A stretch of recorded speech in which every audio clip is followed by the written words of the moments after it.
مسجد میں آیا، جیب سے ٹوپی نکالی اور مسلمان بن گئے۔ مسجد سے نکلے، وہی ٹوپی اتاری، جیب میں ڈال دی، مسلمانی لباس بھی ختم ہو گیا، حلیہ بھی بدل گیا، انداز بھی بدل گیا۔ مسجد میں آئے تو مسلمان، تجارت کرے تو مسلمان نہیں۔ وہ مسلمانی والی تجارت کہاں ہے؟ وہ مسلمانی والا روح کہاں ہے؟ وہ عدل و انصاف والا قانون کہاں ہے؟ یہ مسجد تک دین اسلام نہیں ہے، ہر گھر کے اندر ہے، ہر جسم کے اندر ہے، ہر سانس تک ہے، آخری لمحات تک دین ہے۔ یہ مسجد تک دین نہیں ہے۔ اگر کھاؤ گے تو دین اسلام کے ساتھ کھاؤ گے، دین اسلام کو اپنا کر کھاؤ گے تو وہ تمہارے لیے فائدہ مند ثابت ہوگا۔ کھانا تو ضروری ہے، یہ پیٹ مانگتا ہے۔ اگر دین اسلام کے مطابق کھائیں گے تو یقیناً وہ برکت ہوگی، وہ رحمت ہوگی۔ اگر دین اسلام کے مطابق پہنیں گے، وہی پہننے کا لباس سنت کو بنائیں گے تو وہ تمہارے لیے فائدہ مند ثابت ہوگا۔ تجارت تو کرنی ہی کرنی ہے، دین اسلام کے مطابق کی جائے تو تمہارے لیے بہترین وہ سرمایہ ہوگا۔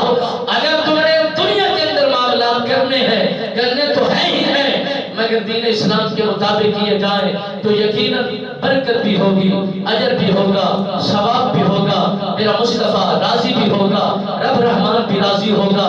جس نے رب رحمان کو راضی کیا ہے وہ یہاں بھی کامیاب ہوا ہے، وہاں بھی کامیاب ہوگا۔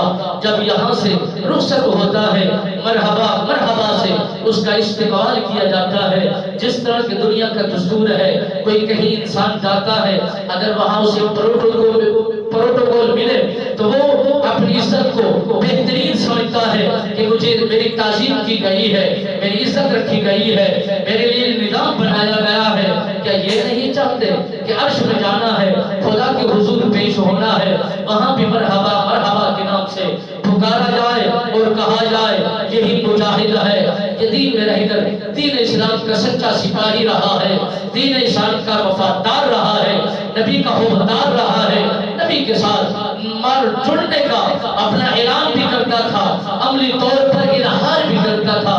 دعا ہے مالک بے نیاز ہمیں دین اسلام کے مطابق اپنی اپنی خوبصورت زندگیوں کو خوبصورت بنانے کی توفیق نصیب فرمائے۔ صحابہ کرام کا یہ مزاج مبارک تھا۔ ہمارے پاس تو یہ فرصت ہی نہیں ہے کہ ہم اجتماعی دعا کے لیے بیٹھنے کے لیے تیار ہی نہیں ہوتے۔ پتہ نہیں کیا ہمارے لیے اتنا ضرورت ہے کہ دین خدا جو ہم اجرت، یہ ہم محنت کیے بیٹھے ہیں، وقت لگائے بیٹھے ہیں، یہ ہم محنت کیے بیٹھے ہیں، جب اجرت کا وقت آتا ہے سارے ہی خالی ایسے لوٹ جاتے ہیں۔ جس طرح آپ بیٹھ کر غصے میں بیٹھے ہیں، جلال میں بیٹھے ہیں کہ مولوی صاحب نے 10-15 منٹ زیادہ لے لیے ہیں، جس طرح آپ کو جلال آ رہا ہے جب بغیر دعا کے آپ جاتے ہیں، اسی طرح مجھے بھی جلال آتا ہے۔ میں انسان